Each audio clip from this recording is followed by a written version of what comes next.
잊혀진 주 은혜 돌같은 내 마음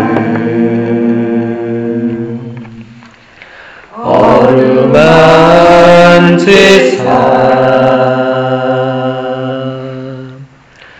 다시 일으켜 세우신 주를 사랑합니다.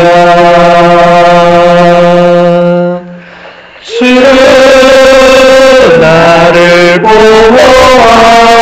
보호하시고 날 붙드시리. 나는 보배롭고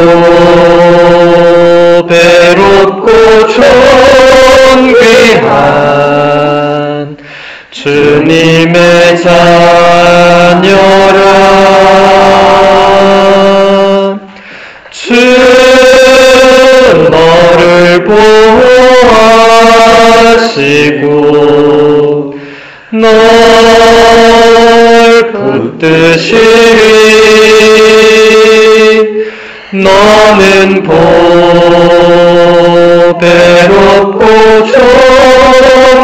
존귀한 주의 자녀라. 아멘. 네, 가톨릭 교회 교리서 67항부터 오늘 보도록 할게요. 우리 1강의 때 65항까지 보고 마무리됐거든요. 그래서 67항부터 성전에 대한 내용이라서 이건 안 배울 수가 없어요. 성전은 교부들과 가장 직결되어 있고 가톨릭 교회 교리는 또 성전의 핵심이기도 하죠. 67항부터 같이 보도록 하겠습니다. 세월이 흐르는 동안 이른바 사적 계시들이 있었고 그 중에 어떤 것들은 교회의 권위에 의해서 인정받기도 했습니다. 그러나 이것들은 신앙의 유산에 속하는 것이 아닙니다. 이런 것들은 그리스도의 결정적인 계시를 개선하거나 보완하는 것이 아니라 역사의 한 시대에 계시에 따른 삶을 더욱 충만하게 살 수 있도록 돕는 데에 지나지 않습니다. 교도권의 인도에 따라서 신자들은 신앙 감각으로 이러한 계시들 가운데에서 그리스도나 성인들께서 교회에 하신 진정한 호소를 식별하고 받아들이게 됩니다. 그리스도께서는 계시의 완성이십니다. 그리스도교 신앙은 그리스도의 계시를 벗어나거나 수정하려고 시도하는 다른 계시들을 받아들일 수 없습니다. 그리스도교가 아닌 일부 종교들과 신흥 종파들은 바로 이런 부류의 계시들에 근거하여 세워진 경우입니다. 네, 계시는 예수 그리스도 그분밖에 없습니다. 네, 그분밖에 없는데 여기서도 표현들을 잘 보세요. 세월이 흐르는 동안에 이른바 사적이라고, 그러니까 공식적인 게 아니라는 거예요. 교회가 이게 공적 계시라고 말한 적이 없는 사적인 계시들이 있었고 그 중에 어떤 것들은 교회의 권위에 의해서 인정받았다. 이 대표적인 게 이제 성모님이 과달루페나 파티마, 루르드 또 그 외 여러 곳에 발현하셔서 메시지를 내시잖아요. 근데 그 메시지들을 여러분들이 잘 보시면은 새로운 거 하나도 없고요. 다 성모님의 메시지는 그냥 한마디로 말하면 예수님의 말을 잘 들으라 이거예요. 뭐 회개해라, 기도해라 하는데 그거 다 예수님이 하신 거잖아요. 그러니까 예수님께서 말씀하시고 명령하신 것을 지켜라. 그겁니다. 그것을 같은 계시로 생각하는 분들이 있을 수 있는데 그런 건 전혀 아니고, 여기 두 번째 줄에 나오잖아요. 이것들은 신앙의 유산에 속하지 않는다. 세월이 더 지나면 없어질 수도 있고, 그러니까 그 시대에 뭔가 필요해서 성모님께서 발현하셔서 메시지를 주신 건데, 그게 2000년 동안 이어져 내려온 그 거룩한 전통, 신앙의 유산에 속한 그런 건 아니고, 여러분이 쉽게 생각하시면 긴급 호소 이런 걸 생각하시면 돼요. 대부분 성모님은 긴급 호소 방식으로 많이 말씀하셨거든요. 파티마에 나타나셨을 때도 그 세 아이들, 프란치스코, 히아친타, 루시아 이 세 아이에게 나타나셔서 지옥을 직접 보여주시잖아요. 이게 지금 상황이 심각한 거예요. 수많은 영혼들이 지옥으로 떨어지니까 성모님이 너무 이게 가슴이 아프신, 당신 자녀들이 자꾸 지옥으로 떨어지니까. 그러니까 그 세 아이들에게 그런 것을 보여주시면서 사람들에게 이걸 빨리 전해라. 회개하라고, 기도하라고, 묵주기도 바치라고. 이제 이런 것은 우리가 성전과 성경이라는 그 계시의 원천을 말할 때 해당되지 않습니다. 여러분들이 분명히 구분하셔야 됩니다. 그래서 이런 것들은 그리스도의 결정적인 계시를 개선하거나 보완하는 것이 아닙니다. 예수 그리스도께서 우리에게 오셔서 남기고 가신 것은 결정적인 것입니다. 이것은 수정, 보완, 철회 이런 게 불가능합니다. 내복음서에 나오는 그게 끝이고요. 내복음서를 토대로 교부들이 바오로 사도를 비롯, 이제 바오로 사도와 열두 사도와 그 사도들의 후계자들, 무엇보다도 교부들이 이렇게 우리에게 남겨놓은 그게 다 전승, 거룩한 전통인데 그걸로 끝입니다. 교부들이 다시 환생하더라도 안 됩니다. 그래서 67항은 굉장히 중요한 항목입니다. 이 사적 계시라는 것은 역사의 한 시대에 계시에 따른 삶을 더욱 충만하게 살 수 있도록 돕는 데 지나지 않는다. 그러니까 그 역할은 굉장히 한정적입니다. 왜 교리서가 이렇게 표현을 하냐면 성모님의 발현이나 성모님의 메시지를 깎아내리고자 하는 게 아니라 더 기본적인 원천이 있다는 거예요.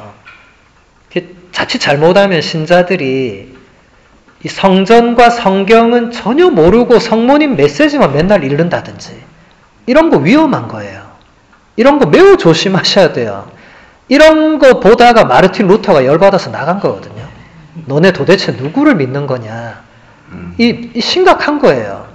여러분들이 당연히 성모님을 공경하고 묵주기도 바치고 안 그런 신자는 없겠지만 조금 과한 분들은 제가 볼 때 조금 위험해요. 예를 들어서 메주고리에 가서 안 돌아오는 거예요. 왜 안 돌아와 했더니 이제 거기서 매일 성모님 메시지를 받고 막 그걸 이제 전파하고 물론 좋은데 그러면 언제 성경을 읽고 이 성전을 언제 배우고 이게 안 되는 거예요. 레지오 열심히 하시는 분도 제가 좋은데 조금 위험한 분들이 간혹 있어요. 성경은 하나도 안 읽고 레지오 교본만 맨날 읽는 거예요. 1년 내내 레지오 교본만 연구하는 거예요. 성경은 읽어봤습니까? 그러니까 그 어디 놔뒀는지 기억이 잘 안 난다는 거예요. 이게 지금 웃을 일이 아니고 이런 사례들이 있으니까 교리서가 이렇게 규정을 하는 거예요. 신자분들이 이거를 알아서 잘 식별하면 뭐하러 베네딕토 교황님이 굳이 이렇게까지 하겠어요. 이게 굉장히 오해를 살 만한 문장들인데 이건 절대로 성모님의 발현이나 메시지를 폄훼하거나 깎아내리는 게 아니라 우선순위가 있어요. 진리에 서열이 있어요. 제2차 바티칸 공의회가 그 개념을 처음 얘기하거든요. 진리도 서열이 있어요. 가장 중요한 진리가 있을 거 아닙니까? 삼위일체 신비 같은 그리고 예수님의 그 강생 같은 그런 진리들이 있는데 성모님 그 레지오 교본이 안 중요하다는 게 아니고 레지오 교본이 삼일체 신비를 설명할 수가 없잖아요. 그게 그런 내용이 아니잖아요. 성모님이 긴급 호소하러 왔는데 거기서 성부와 성자가 어떻게 하느님이 한 분이 되는지 그거 설명을 언제 하고 있습니까? 성모님이. 그거는 제가 할 일이지 성모님이 하실 일이 아니잖아요. 그러니까 이게 구분돼야 돼요. 그래서 여러분들이 레지오 하시는 분들은 당연히 교본 연구도 열심히 하셔야 되지만 성경 읽는 이게 우선이 돼야 되겠죠. 그렇죠? 루터가 그 시대에 이런 거 얘기했어요. 근데 그러다가 결국 이제 가톨릭 교회와 갈등을 빚고 뭐 여러 가지 정말 여러 가지 또 이런 요소들 때문에 분열되고 지금 분열의 결과는 여러분이 뭐 잘 아시니까 너무 안타까운 일이죠. 이 우선순위를 신자들이 놓치기 시작하면 감당이 안 되는 때가 온 겁니다. 사실 루터의 시대에는 심각했어요. 신자들이 성부, 성자, 성령은 제쳐두고 오로지 성모님 그리고 뭔가 이 신앙의 본질에 대한 숙고보다는 그냥 기복적인 어떤 신앙들 그냥 대사, 전대사 많이 받고 그냥 용서받고 하늘나라에 가기만 하면 된다는 식으로 루터가 볼 때 이거 아닌데 라고 생각한 거죠. 오늘날에도 그런데 그런 모습들이 여전히 존재합니다. 그래서 항상 신자 여러분들은 조심하셔야 돼요. 균형 감각이 필요해요. 특히 열심한 분들은 더 균형을 갖춰야 돼요. 왜냐하면 잘못하면은 자기도 모르게 빠지는 게 있어요. 왜냐하면 또 우리 각자가 받은 오늘 성령 강림 대축일이잖아요.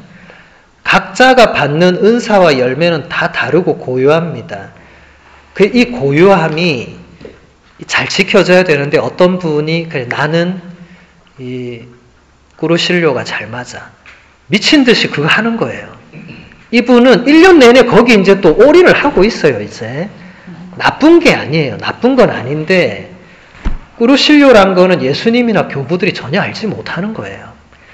그게 제가 지금 꾸르실료가 중요하지 않다는 게 아니고, 사람들이 무엇이 더 중요한지, 무엇이 더 우선적인지, 진리의 서열에서 무엇이 가장 본질적인지, 이런 것들을 잘 모르고 그냥 나는 레지오가 맞네. 나는 성령기도회가 맞네. 그러면서 이제 거기서 그냥 푹 들어가서 이제 안 나오는 거죠. 뭐 나오고 안 나오고 상관없지만 거기 들어갔어도 중요한 건 따로 있는 거예요. 그런데 들어가서 이제 중요한 거는 이제 다 뒷전이고 그냥 거기서만 계속 머물러 있는. 그건 조심하셔야 됩니다. 거기 있는 영적 지도자들이 그런 부분을 잘 잡아주셔야 되겠죠. 그래서 여기도 잘 보시면 그런 설명을 베네딕토 교황님이 여기 다 하고 계세요. 신자들은 이런 계시들 가운데에서 그리스도나 성인들께서 교회에 하신 진정한 호소를 식별하고 받아들이게 되는데 교도권의 인도에 따라야 된다. 여러분 교도권이라고 들어보셨죠? 예, 가르치고 이끄는 권한을 말해요. 교황님과 주교님과 이제 그분들에게 그 권한을 위임받은 사제들이 교도권을 가지고 있죠. 그 외에는 교도권을 가지고 있지 않습니다. 그래서 그분들이 영적 지도자가 됩니다. 자동으로. 여러분이 속해 있는 본당은 본당 신부님이 영적 지도자고 여러분이 속해 있는 그 단체 혹은 커뮤니티는 또 거기 영적 지도 신부님이 다 있습니다. 여러분이 성령기도회나 레지오를 하는데 영적 지도 신부가 없다. 그거는 탈퇴해야 됩니다. 그거는 위험한 거예요. 그리고 그런 그 레지오나 성령기도회는 있을 수가 없어요. 왜냐하면 일단 자동적으로 본당 신부님이 영적 지도자를 하게 돼 있어요. 본당 신부님이 관심이 없을 수는 있겠지만 기본적으로는 본당 신부님이 영적 지도자가 아니면 여기 미 동북부 같은 경우는 미 동북부 성령 기도회 담당 신부님이 계십니다. 뭐 그런 식으로 그분들이 거기서 당연히 이 가르치고 이끄는 권한을 가지게 되고, 또 그분들도 그분들이 마음대로 뭘 정하고 이게 아니고 그 위에 또 주교님이 계시고, 또 이렇게 정해져 있는 교리라는 것은요, 이 정해져 있는 걸 말하는 거예요. 우리가 교리라고 번역하는 말은 원래는 교의라는 말이 있거든요. 교의. 근데 여러분들이 잘 모르니까 교의라는 표현을 거의 안 쓰는데, 교의라는 말이 우리가 도그마라고 하는 말 들어보셨죠? 그죠? 도그마. 그냥 쓰잖아요. 영어도 도그마 그냥 쓰잖아요. 그 그리스어로 도그마라는 게 영어로 그대로 온 건데, 도그마란 것은 뭔가 결정된 것을 말해요. 그래서 이것은 수정하거나 바꿀 수가 없는 거예요. 그래서 그것은 교의라고 합니다. 교리는 이제 그 교의를 설명하는 거예요. 그러니까 조금 다르죠. 그런데 이제 거의 오늘날은 거의 그냥 교의도 교리라고 해요. 천주교 4대 교리라고 하잖아요. 원래는 교의입니다. 교의. 성모님 4대 교리라고 하잖아요. 원래는 교의입니다. 왜냐하면 결정된 거예요. 그거는 하늘이 두 쪽이 나고 내일 지구가 멸망해도 바꿀 수 없는 거예요. 아무리 뛰어난 신학자가 나타나도 바꿀 수 없는 거예요. 그래서 루터가 나갈 수밖에 없었던 이유는, 루터는 바꿀 수 없는 걸 본인이 이거 아니다 하면서 이제 바꾸려고 한 거고, 결국 나갈 수밖에 뭐 다른 이유가 많지만 지금 우리가 그걸 다룰 수는 없고, 그래서 여러분들이 여러분들의 신앙 생활과 여러분들이 어떤 사적 계시를 받아들여야 될 때, 또 어떤 신심을 여러분 안에 받아들이고 키워나가야 될 때 영적 지도 신부님과 상의를 하는 게 좋습니다. 그냥 그거 열심히 한다, 그게 뭐 처음엔 좋아요. 그런데 계속 하다 보면 본인도 모르게 너무 빠져서 너무 나가는 경향들이 있을 수 있거든요. 나중에 못 돌아오는 경우가 있습니다.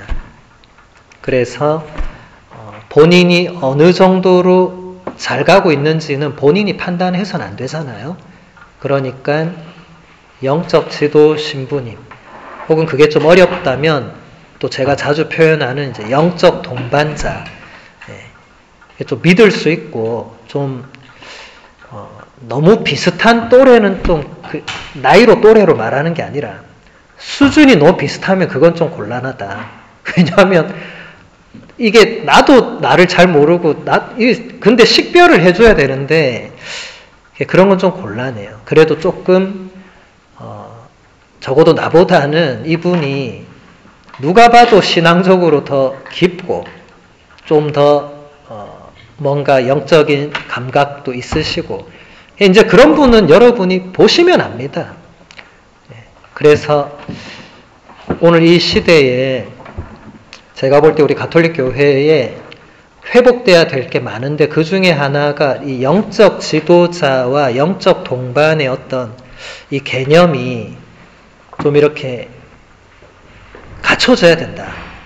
교부들은, 또 성인 성녀들은 반드시 영적 지도자나 영적 동반자가 평생 있었거든요. 옆에 누군가가 있어요. 혼자 막 나가지 않아요. 성인 성녀들은 그랬다면 절반 이상은 성인 성녀 못 됐을 거예요. 이분들도 굉장히 좀 과한 부분이 없지 않아 있었거든요. 근데 그럴 때 누가 잡아주냐? 옆에 있는 그 영적 지도자나 영적 동반자가 그걸 잡아주는 거예요. 조금 너무 나간 것 같은데 잡아줘요. 그럼 다시 돌아올 수 있죠. 그래서 여러분들도 제가 여러 강의에서 얘기를 했어요. 그런 분을 구해야 된다. 가장 좋은 건 본당 신부님인데, 본당 신부님은 자주 바뀌는 일단 그런 좀 문제점이 있고, 또 본당 신부님이 한테 딸린 신자가 또 많다 보니까 이게 또 이렇게 쉽게 안 되는 부분도 있고 여러 가지가 있죠. 그러면 이제 다른 신부님에게 가서라도, 다른 수사님, 수녀님에게 가서라도, 아니면 다른 요즘은 이렇게 다양한 이런 만남과 커뮤니티와 그런 단체들이 많으니까 여러분들이 얼마든지 찾을 수 있어요. 그 찾는 건 여러분이 해야지 제가 일일이 자, 뭐 발렌티노 씨는 저 데레사 씨랑 같이 이렇게 못 해줍니다. 그거는 제가 할 수 있는 게 아니에요. 여러분 각자가 본인에게 맞는 그리고 본인을 이끌어 줄 수 있는 그런 분을 찾는 게 중요합니다. 그래서 76항으로 넘어가 보겠습니다. 복음은 주님의 명령에 따라 두 가지 방식으로 전해졌습니다.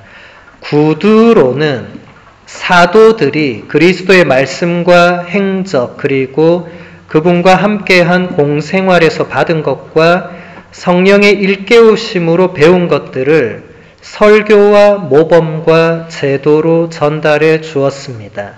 문서로는 사도들과 그 직제자들이 성령의 감도로 구원의 소식을 기록했습니다. 네, 복음은 예수님 명령에 따라 두 가지 방식으로 전해졌는데 하나는 구두로, 하나는 문서로. 구두로 전해진 것은 성전이 되겠고 문서로 전해진 것은 성경이 되겠죠. 그렇죠? 근데 성경은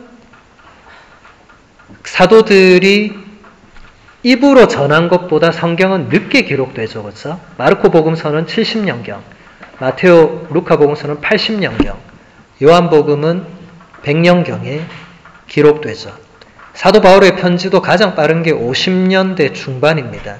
근데 예수님이 33년 혹은 37년 기원 후 그쯤에 돌아가셨기 때문에 그 공백만 해도 20-30년 있잖아요. 사도 바울의 편지랑만 비교해도 공백 20-30년. 마르코 복음과 비교하면 공백이 40년입니다. 그럼 이 기간 동안 교회가 뭐 했습니까? 가만히 있었어요? 아니죠. 사도행전에 보면 교회가 뭘 했는지 계속 나오잖아요. 그게 이 전승이 어떻게 형성이 되는가를 보여주죠. 예수님은 단 한 글자도 남기지 않았거든요.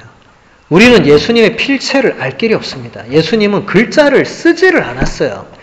유일하게 예수님이 글자를 썼다는 기록은 있죠. 요한복음 8장에 보면 가늠한 여인이 붙잡혔을 때 예수님이 땅바닥에 뭔가를 쓰고 계셨다고 기록했는데 뭘 썼는지 거기 안 적혀 있으니까 알 길이 없어요. 뭐라고 쓰셨는지도 알 길이 없고 그걸 그때 카메라가 있었으면 참 좋았을 건데 그 시대에는 아이폰이 없었기 때문에 그리고 사도들은 그때 가까이 안 있었기 때문에 알 길이 없죠. 그냥 예수님이 뭘 쓰고 계시는 모습을 본 거죠. 뭘 쓰는지 모르죠. 그러니까 예수님은 글자는 단 한 글자도 남기지 않았습니다. 그러면 오로지 말씀이잖아요. 지금 제가 여러분들한테 말하고 있는 것처럼 이 방식밖에 없는 거잖아요. 이게 후대에 전달이 되려면 자, 지금 우리가 이제 예수님 시대라고 상상을 해보고 예수님이 지금 제가 말하듯이 이렇게 말씀하신다고 생각해보면 여러분이 12사도처럼 옆에서 들었다 생각하면 자, 아무것도 없을 때는 누가 무엇이 가장 권위가 있겠습니까? 예수님의 말씀을 직접 들은 그분들이 최고의 권위를 가지겠죠. 아무것도 없잖아요, 지금. 기록도 안 돼 있고 예수님은 이제 승천해서 안 계시고 그러면 이제 누가 남는 거예요? 직접 보고 들은 그분들이 최고의 권위, 절대적인 권위를 지닐 수밖에 없겠죠. 그리고 순서로도 당연히 그게 먼저겠죠. 왜냐하면 사도들도 예수님과 같이 있을 때는 아무것도 적지 않아요. 예수님이 뭘 적어라 하신 적이 없잖아요. 사도들도 그 듣기만 한 거예요. 맨날. 돌아서서 물론 다 잊어버렸죠. 여러분 요한복음 보면 몇 번이나 거기에도 나오잖아요. 아, 제자들은 나중에 어디쯤에 가서야 예수님이 그때 그 말씀을 왜 했는지 그때 알았다고. 그러니까 그 당시에는 사도들도 스승님이 왜 저러지? 이렇게 했다는 거예요. 듣기는 들었는데 이해를 못했고, 그것을 신학적으로 제자들의 몰이해라고, 여기 성서 공부하신 분들은 다 그런 단어 표현을 들으셨을 건데, 내복음서는 한결같이 제자들이 얼마나 이해를 못했는지를 너무 사실적으로 보여주고 있어요. 12명 중에 똑똑한 애는 아무도 없었어요. 뒤에 사도 바오로라는 초천재가 나타나서 그 모든 걸 싹 쓸어서 그렇지 12명은 공부한 사람이 없었습니다. 여러분이 12명 출신을 다 알잖아요. 대부분이 어부였잖아요. 어부들이 요즘은 뭐 낚시의 교과서라도 있을지 모르겠지만 그 시대에 낚시의 교과서가 어디 있습니까? 낚시의 교과서라고 하면 결국 사람이잖아요. 갈릴레오 호수에 맨날 그물 던진 그 사람이 교과서가 되는 거예요. 이 시대하고 똑같이 비교하면 안 됩니다. 그래서 여러분들이 이 성전과 성경에 대해서 이 중요한 부분을 배울 때 루터는 성전 전체를 거부했어요. 이게 제가 볼 때는 루터의 가장 큰 실수였어요. 루터가 주장한 것들 중에 대부분이 그 시대에 대한 비판들은 적절했다고 저는 생각하는데, 루터도 이제 이게 어쩔 수 없이 가톨릭 교회에서 쫓겨나다시피 하다 보니까 이제 본인도 막 나갈 수밖에 없었던 것 같아요. 뭐 제가 그 시대에 안 살아서 알 길은 없지만 저는 가끔씩 루터를 많이 떠올려 보거든요. 왜냐하면 2000년 교회 역사상 가장 안타까운 사람 중에 한 명이라고 생각합니다. 가장 하느님께서 마음 아파하실 것 같아요. 여러 분열의 역사가 있었지만 이 루터는 아우구스티노 수도회의 가장 뛰어난 수사 신부였는데, 여러분 아우구스티노 성인이 우리 교회의 가장 위대한 교부입니다. 아우구스티노 성인은 사도 바오로의 또 가장 훌륭한 후계자입니다. 근데 그 아우구스티노의 가장 훌륭한 후계자였던 루터가 이제 교회 분열의 장본인이 된 거죠. 너무 안타까운 일이죠. 이번에 레오 교황님이 교황님 되시면서 첫 번째로 나오셨을 때 당신을 아우구스티노의 아들이라고 표현했죠. 왜냐하면 지금 교황님이 아우구스티노 수도의 총장을 2번이나 하셨어요. 루터의 후계자죠. 아주 후계자라는 표현을 하면 안 되죠. 루터의 후배죠. 후배. 예. 저는 이게 굉장히 역사적으로 의미심장하다고 생각합니다. 아우구스티노 수도회의 첫 교황님이 나셨어요. 아우구스티노는 우리 교회의 가장 위대한 교부인데 그분이 세운 수도회에서 교황이 한 명도 나지 않았습니다. 이때까지. 1600년 만에 처음 났어요. 저도 이번에 레오 교황님을 보고 그때서야 알았어요. 아우구스티노 수도회에 교황님이 한 번도 없었구나. 왜 이때까지 제가 그 생각을 못했을까? 그리고 바로 떠오른 인물이 마르틴 루터였습니다.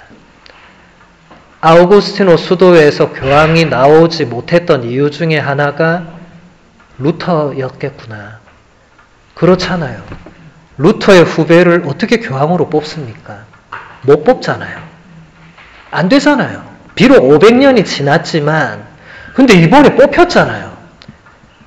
물론 루터의 후배라서 뽑힌 게 아니잖아요. 그런데 어쨌든 뽑혔잖아요. 그래서 교황님이 저는 아우구스티노의 아들입니다라고 하면서 사목표를 아우구스티노 성인의 시편 해설에서 그대로 가져왔어요. 라틴어로 인 일로 우노 우눔이라고 4글자로 그걸 그대로 가져왔어요. 라틴어로 인 하면 영어의 인하고 똑같습니다. 안이잖아요. 안. 예. 라틴어 일로 하면 ILLO 일로 하면 인칭 대명사, 지시 대명사거든요. 그분입니다. 그분. 예, 여기서 그분은 그리스도를 말해요. 그리고 우노는 라틴어 우누스 하면 하나입니다. 영어의 원. 그러니까 in illo uno는 한 분이신 그리스도 안에서, 그리고 마지막으로 unum, 예, 아까 우누스가 하나라 그랬잖아요. 그러니까 한 분이신 그리스도 안에서 우리는 하나입니다. 이게 지금 레오 14세 교황님의 사목표어입니다. 500년 전에 아우구스티노 수도회 출신의 마르틴 루터는 교회를 분열시켰습니다. 500년 뒤에 아우구스티노 수도회의 첫 교황이 되신 레오 교황님이 그리스도 안에서, 한 분이신 그리스도 안에서 우리는 모두 하나라는 기치를 내걸었어요. 여러분, 이거 굉장히 중요한 거예요. 굉장히. 레오 교황님은 당신의 그 역사적 사명을 생각하실 때 분명히 루터를 떠올렸을 거예요. 루터는 아우구스티노 수도회 출신인데 이거는 없어질 수가 없는 사실이잖아요. 제가 로마에서 유학했던 학교 이름이 아우구스티니아눔입니다. 저는 아우구스티노 수도회가 세운 그 학교를 7년을 다녔어요. 제가 수업받은 대부분 교수님들은 아우구스티노의 수사님들이었습니다. 그분들이 이제 아우구스티노 박사님들이죠. 교부들 전문가죠. 그분들이 수업 시간에 루터 얘기를 많이 했어요. 근데 저는 그때마다 아니 교부 시대랑 루터 시대랑 1000년의 차이가 있는데 왜 저렇게 얘기를 많이 하실까? 왜냐하면 그때는 제가 아우구스티노 수도회의 그 루터가 그 출신이란 걸 그렇게 진지하게 생각할 틈이 없었어요. 근데 지나고 보니까 그분들에게도 루터라는 인물이 본인 수도회에서 그 얼마나 그 아킬레스 건이겠어요. 1600년 전에 아우구스티노 성인은 이토록 일치를 강조했고 아우구스티노 성인은 사랑과 평화를 너무나 중요하게 생각했고 그랬던 성인이 세운 수도회에서 루터가 나온 거예요. 그러니까 레오 교황님이 이 일치를 사목표로까지 이렇게 하신 것은 그냥 단순히 세상의 어떤 평화와 일치, 저는 그걸 넘어선다고 봅니다. 우리는 마지막까지 일치해야 될 그런 과제가 있죠. 여러분, 예수님이 요한복음 17장에 보면 마지막까지 하느님께 간절히 기도하셨잖아요. 그 기도의 핵심이 뭐였어요? 하나 되게 해달라고. 이 제자들 그리고 앞으로의 모든 제자들이 하나가 되게 해달라고 그렇게 간절히 기도하셨지만 2000년이 지난 지금도 우리 그리스도교는 여전히 하나가 되지 못하고 있습니다. 레오 교황님이 그런 상황에서 일치의 그 표를 들고 나온 거죠. 여러분, 교황님들이 아무 표나 그냥 가지고 오고 이러지 않습니다.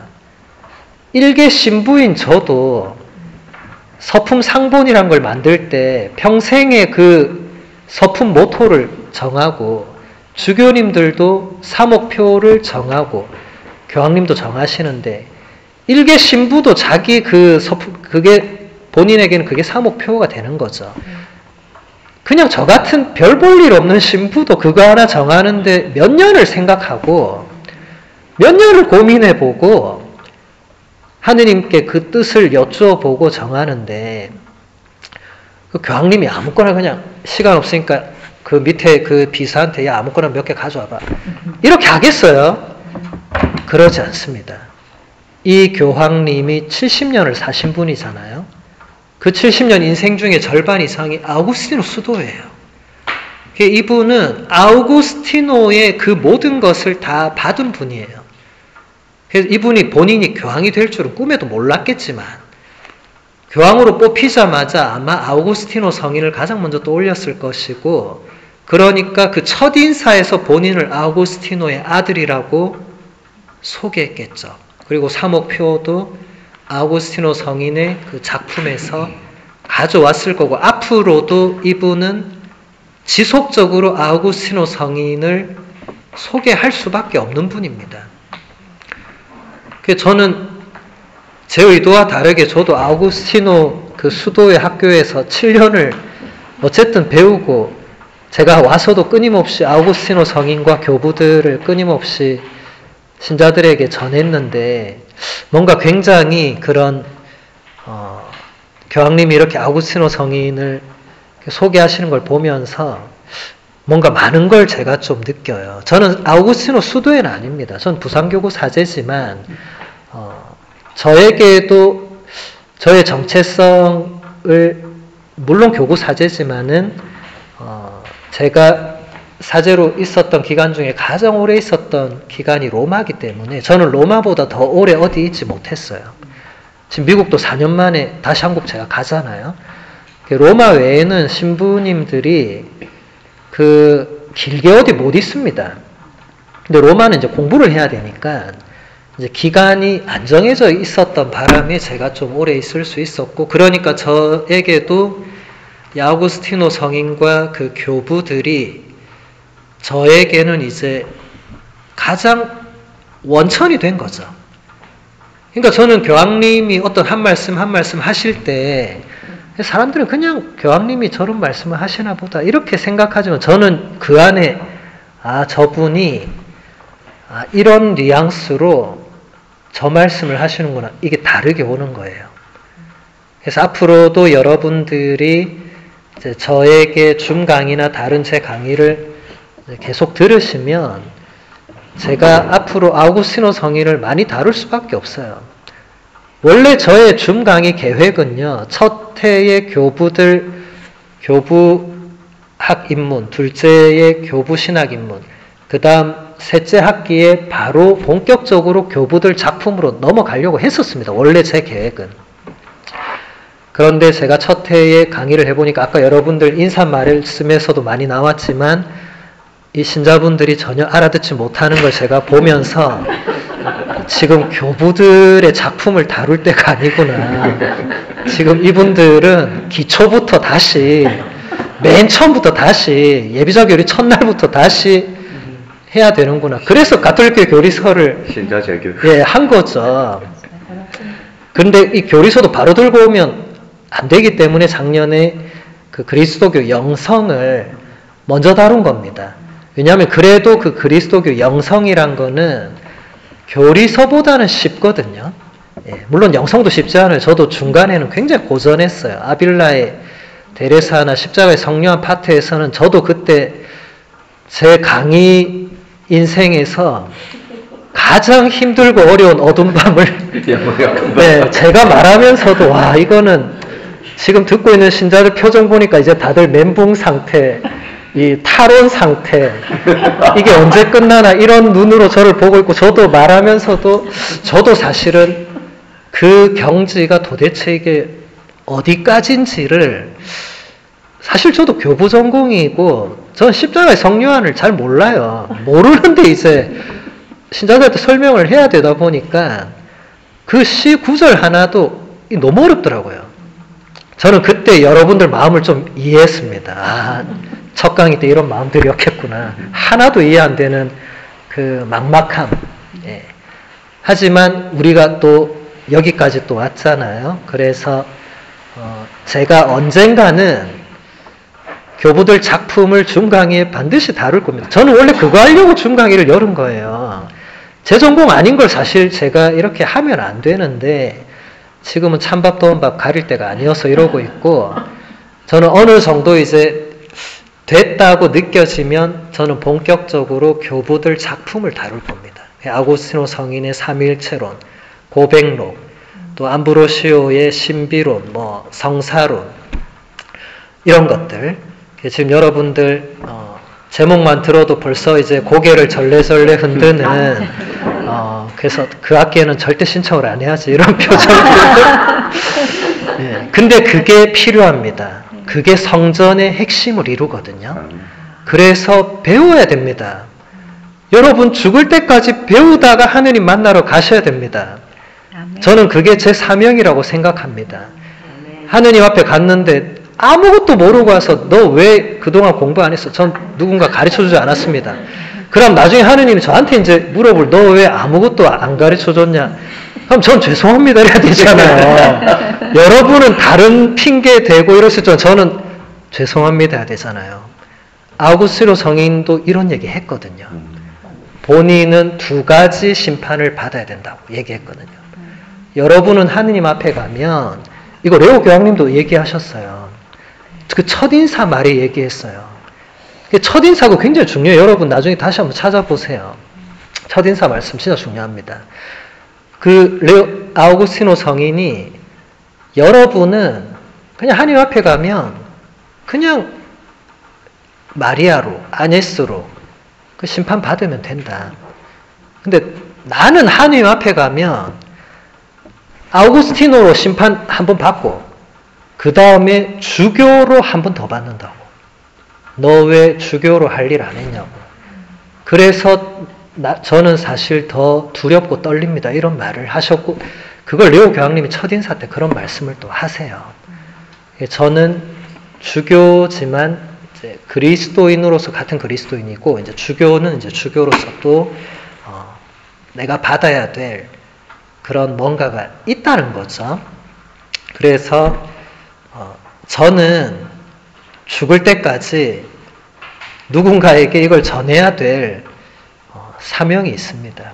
여러분들도 전해받으면 또 전해야 되거든요. 많은 신자들이 이 부분이 안 되더라고요. 왜냐하면 대부분 저는 사제도 아니고 수도자도 아니고 저는 가방끈도 짧고 저는 뭐 기억도 잘 안 나고 온갖 핑계를 다 대면서 다른 사람에게 안 전해요. 그냥 잠깐만 전했는데도 그쪽에서 안 받아들여요. 이제 그건 그 사람이 하느님 앞에 가면 그건 본인 책임이죠. 근데 안전한 거는 하느님이 여러분에게 책임을 물을 수 있습니다. 제가 여러 강의에서 얘기하지만 우리는 나 혼자 구원받는 종교가 아닙니다. 좋은 걸 나 혼자 간직해야지. 이건 그리스도교와 정면으로 배치되는 사상입니다. 우리는 무조건 나눠야 됩니다. 그래서 여러분이 비록 부족하고 말주변도 없고 아무것도 안 되더라도 그래도 누군가한테 전해야 됩니다. 그게 여러분이 받은 그 예언자 직무에 해당을 하거든요. 그날 강론 들었는데 하나라도 단어가 떠오른다. 오늘 성령 강림 대축일 강론 다 잊어버렸는데 문 나올 때 일치 하나가 그냥 남았다. 그러면 문 나서서 이제 다른 친구한테 그래 우린 일치해야 돼. 이 한마디는 해야 된다는 거예요. 나와서 또 누구 헐뜯고 싸우고 이래서는 안 된다는 거예요. 어쨌든 한 단어라도 한 단어라도.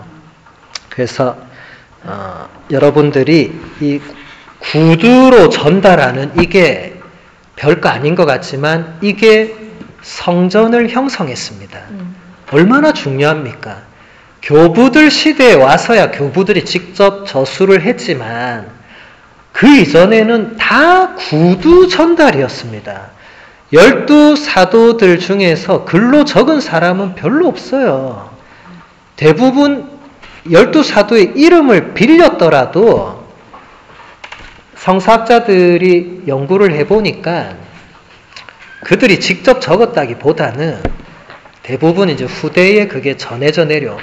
그래서 여러분 루카복음서 보면 루카복음서 1장에 보세요. 루카가 이렇게 말하죠. 존경하는 테오필로스님, 제가 그리스도에 관해서 여러분들에게 전해 들은 게 있어서 여러 목격자들이 저한테 또 얘기해 준 게 있어서 제가 그거를 틈틈이 기록을 해가지고 제가 그거를 이제 어느 정도 좀 짜임새 있게 좀 구성해서 테오필로스님께 이걸 헌정한다. 본인도 본 적도 없고 예수님을 직접 보고 듣지 못한 거죠. 그 다음인 거죠. 12사도 다음 혹은 그 다음. 그러니까 그 사이에는 무조건 구두 전달인 거죠. 그러니까 여러분들이 구두로 뭔가 전달하는 것은 굉장히 중요한데 근데 그냥 전달하다 보면 반드시 오류가 발생해요. 여러분 기억력이 한계가 있잖아요. 아까 1치, 2치, 3치 이렇게 되면은 곤란한데 사람 기억력이 왜곡이 심하거든요. 그래서 확실한 이 원천을 또 알아야 되는 거예요. 근거도 있어야 되고. 그래서 죽을 때까지 배우셔야 된다는 겁니다. 77항 보면 사도들은 교회 안에 질문은 나중에 받으시죠. 네. 복음이 영구히 온전하게 또 생생하게 보존되도록 주교들을 후계자로 세워서 자기 교도직의 자리를 넘겨주었습니다. 그러므로 영감을 받은 책들 안에 특별한 방식으로 표현되어 있는 사도적인 설교는 세상 종말까지 지속적인 계승으로 보존되어야 했습니다. 사도들이 본인들이 본 것, 들은 것, 느낀 것 이런 것을 전달할 때 그 전달받은 사람을 아무에게나 사도들이 아무에게나 가서 전달하진 않았습니다. 본인들이 보기에 이 사람이 이 공동체에서 지도자로서 자격이 있다. 여러분 사도행전에 보면 거기 다 나와요. 장로는 누구를 뽑고 감독은 누구를 뽑고 거기 다 기준도 있습니다. 물론 이 시대하고는 안 맞죠. 그 시대에 맞는 기준이에요. 어쨌든 아무한테나 아무 걸 얘기하고 이렇게 하지 않았고 사도들은 굉장히 나름의 어떤 그 기준과 규칙을 가지고 본인들이 예수님께로부터 받았던 것을 그대로 전달하고 그 사람을 후계자로 세웠습니다. 그 분들이 오늘날 우리가 보고 있는 주교님들입니다.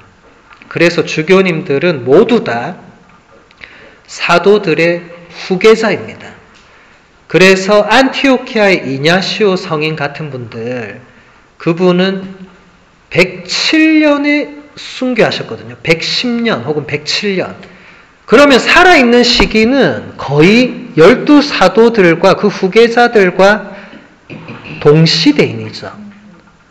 근데 그 안티오키아 이냐시오 성인이 편지에서 뭐라고 하냐면 주교가 있는 곳에 그리스도의 교회가 있다고. 주교로부터 합법적으로 권한을 받은 사제가 미사를 드릴 수, 벌써부터 그 주교를 말하고 있어요. 사도들의 후계자가 있는 그곳이 참된 교회라는 거예요. 그 시대에도 벌써 많은 이단과 사이비가 벌써부터 막 난무할 때이기 때문에 무엇이 참된 교회인가? 참된 교회의 가장 중요한 기준은 12사도로부터 계속 이어져 내려와야 됩니다. 그러지 않은 모든 다른 교회라는 이름을 붙인 커뮤니티나 단체는 교회가 아닙니다. 예수님은 12사도를 주춧돌로, 거기서도 특별히 베드로라는 그 한 명을 반석으로 삼아서 교회를 세우셨고, 그 외에는 아무리 예수님을 따르고 추종하고 믿고 좋아요. 그렇지만 그거랑 교회는 다른 겁니다. 12사도 시대에도 벌써부터 자기들 안에 들어있지 않은데 예수님의 이름으로 막 기적을 행하고 이런 사람이 있었어요. 여러분 복음서에 그거 나와요. 그래서 제자들이 물어요. 예수님한테. 아니 보니까 우리랑 같이 안 다니는데 당신 스승님 당신 이름으로 마귀를 쫓아내고 벌써부터 그런 사람이 있는데 저 어떻게 해야 되냐. 예수님 뭐라고 합니까? 막지 말라고. 설마 내 이름으로 말하고 나한테 돌 던지고 나를 욕하겠냐고. 놔두라고. 그렇게 하시잖아요. 그러니까 저는 그 말씀이 왜 오늘날 하느님께서 이 시대에 2000년 동안 이단과 사이비를 가만히 두시는지에 대한 그 답이 거기 있지 않나. 그냥 놔둬라 그냥. 그거 어떡하겠느냐. 그게 정답은 아니고요. 어쨌든 이 이단이나 사이비나 이런 부분들은 항상 조심하고 경계해야 되고, 그래서 제가 강의 때마다 그런 부분을 자주 얘기하는 것은 오늘날에도 있고요. 여러분 근처에 가까운 곳에 그런 사람들이 다 있습니다. 저는 그 사람들이 나쁘다거나 그렇게 저는 말하지 않습니다. 저는 여러분을 지키려고 하는 거예요. 가톨릭 교회 신자들이 이단과 사이비에 많이 넘어가거든요. 그 넘어갈 때마다 저는 가슴 아픈 사람입니다. 어쨌든 제 책임도 있는 거예요. 그러니까 최대한 지켜야 되잖아요. 교부들도 같은 마음이었거든요. 이 얼마나 뭐가 많았으면은 시프리아노 성인 같은 분은 아예 교회 바깥에는 구원이 없다고 못을 박았어요. 그래야 안 나갈 거니까 하도 근처에서 야 여기로 와봐 저기로 와봐 아 이거 그거 너네 교회 문제 있어 이쪽으로 와 그때나 지금이나 그런 사람이 너무 많으니까 교부들이 주교가 있고 주교가 합법적으로 임명한 사제가 있는 곳 아니면은 거기에는 구원이 없다. 거기에는 성령도 없다. 그건 리옹의 이레네오 성인도 똑같이 얘기해요.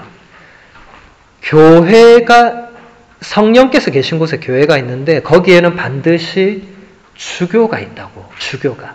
예.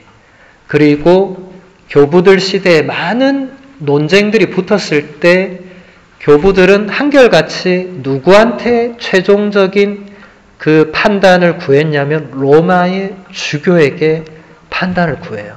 로마의 주교가 누굽니까? 교황입니다. 교황님은 언제나 로마의 주교입니다. 로마의 주교는 교황님 말고 다른 사람이 뽑힐 수가 없습니다. 뭐 여기 뉴욕 교구, 뭐 보스턴 교구, 시카고 교구 다 교구장이 있잖아요. 로마는 교구장이 교황입니다. 그리고 로마는 단순히 교구가 로마에 한정되지 않습니다. 로마는 보평교회 전체를 다 아우르는 그게 바로 로마 교회죠. 그러니까 교황님과 주교님들과 거기에 합법적으로 그 권한을 위임받은 사제들이 교도권을 가지고 성사를 집전하고 교육을 하고 하는 곳이 예수 그리스도의 교회입니다. 그 외에 다른 그 어떤 뛰어난 사람, 기적을 일으키는 사람, 방언을 하는 사람 수백 명이 있어도 그들이 어떤 단체를 세우고 뭘 난리를 쳐도 교회가 아닙니다. 분명히 아셔야 됩니다. 그래서 여기 보면은 그 교도직의 자리를 주교님들을 통해서 넘겨받고 또 주교님들은 계속 그것을 본인의 어떤 설교와 가르침을 통해서 계속 그것을 지키고 보존합니다.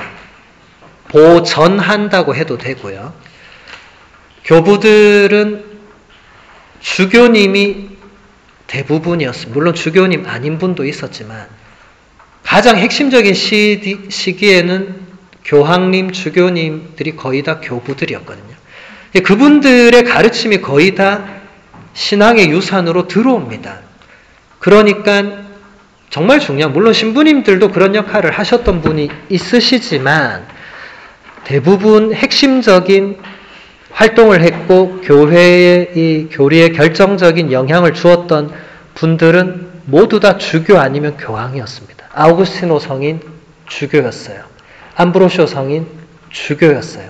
치릴로 성인 주교였어요. 지금 레오 교황님이 이름을 따신 그 첫 레오 교황님은 교황이었습니다. 지금 우리가 그레고리오 성가 부르는 그 그레고리오 교황님 교황이었습니다. 이제 그런 분들의 그 탁월함이 공식 교도권 안에 있었으니까 이게 성전으로 자리를 잡을 수 있었던 거지, 만약에 그분들이 교회 바깥으로 나가서 뭔가를 하셨다면 그건 이단이 되는 거죠. 시릴로 성인과 한판 붙어서 결국 밀려난 사람이 네스토리우스 이단입니다. 뭐 안타깝지만 그분이 주교였어요. 그리고 그분이 굉장히 그분의 어떤 작품을 보면 굉장히 심오한 게 많지만은 어쩔 수 없습니다. 이 교회 안에 있고 교회 바깥에 있다는 건 이토록 결정적인 겁니다. 그래서 우리 교회는 옛날부터 지금까지 이 정통 교회의 가르침과 이 신앙의 진리를 따르지 않으면 다 파문했습니다. 라틴어로 ex communicatio라고 합니다. x는 밖으로, communicatio는 영어로 communication이잖아요. 그러니까 그 커뮤니티에서 밖으로 내보내는 겁니다. 루터도 그랬고 어쩔 수 없는 거예요.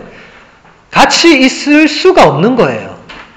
이 계시 진리를 그대로 받아들여야 되는데 그렇게 하지 않으니까 미안하지만 나가라. 그럴 수밖에 없습니다. 그것은 일치를 위해서도 그렇게 할 수밖에, 그런 사람들이 같이 있으면 일치를 하고 싶어도 할 수가 없습니다. 그래서 여러분들이 그걸 잘 구별하셔야 됩니다. 같은 신앙을 가지고 있다고 하더라도 교회가 아까 여러분 신덕송 저녁기도에 바쳤잖아요. 거기서 뭐라고 했습니까? 교회가 가르치는 대로 믿는다고 했잖아요. 교회가 가르치는 대로 믿지 않으면 어떻게 해야 됩니까? 헤어져야 됩니다. 제가 그런 강의 때 그랬습니다. 다 휴대폰 번호를 끊어버리고 관계를 끊고 절연을 해야 된다. 어쩔 수 없다. 그냥 친구가 좋아서 신부님 그냥 뭐 이단이라도 친구인데 같이 가면 안 될까요? 안 됩니다. 같이 가다가 나중에 본인이 거기 들어가면 어떻게 해요? 그럼 나중에 그 누가 책임집니까? 안 됩니다. 친구보다 구원이 중요한 겁니다. 그 친구를 어쨌든 끄집어내올 생각을 하는 건 좋지만은 그 정도로 여러분들이 교회의 가르침이란 것, 우리가 오늘 봤던 이 정통교리 이런 것들은 아까 사적 계시도 그래서 교회가 굉장히 조심스럽게 다룰 수밖에 없는 것이 그 사적 계시를 또 잘못 받아들이게 되면 거기서 또 이단이 발생할 수밖에 없어요. 성모님에 대한 이단은 초세기부터 지금까지 계속 있어 왔어요. 조심해야 됩니다. 여러분도 조심해야 돼요. 그래서 이게 이 교회 안에 교황 주교 사제라는 이 교계 제도, 교도권이 있는 한, 이건 없어질 수 없습니다. 그 범위 안에서 가르쳐주고 설명하고 안내하는 그 모든 것을 여러분들이 받아들이시면 됩니다. 열심히 공부하시고. 그 외에 어디서 이상한 거 듣고 와서 어디서 유튜브 보고 신부님 이거 누가 뭐라고 하던데 그런 거는 다 가짜고 사이비들입니다. 아무거나 보시면 안 돼요. 유튜브도. 요즘 이상한 게 너무 많아요.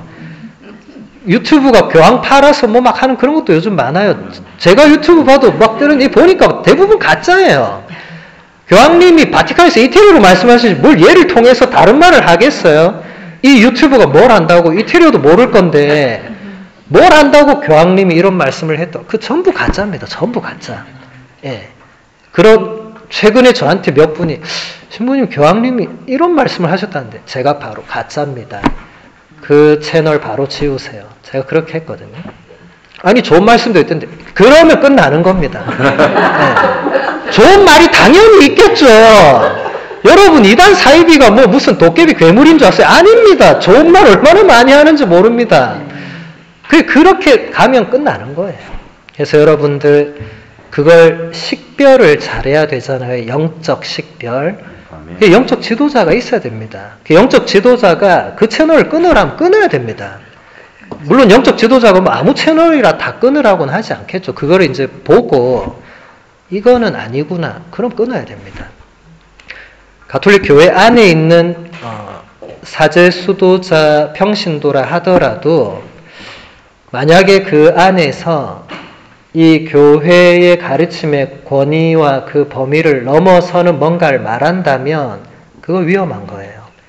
그런 사람들이 있으면 저한테 얘기하세요. 그럼 제가 보고 그건 아니다 하고 뭐 그런 분은 잘 없겠지만 근데 조심해야 됩니다. 이 유튜브 지금 인터넷은 이 제재 범위가 정해져 있지 않아요. 그러다 보니까 너무 많은 어떤 뭐 채널이나 이런 게 있는데 교회가 공식적으로 인정하지 않은 분들의 그 채널이나 뭐 그런 가르침 같은 거, 강의 같은 거는 일단 안 보는 게 좋습니다. 예. 괜히 보고 저한테 말한 사람은 이미 반쯤 발이 걸쳐져 있는 거예요.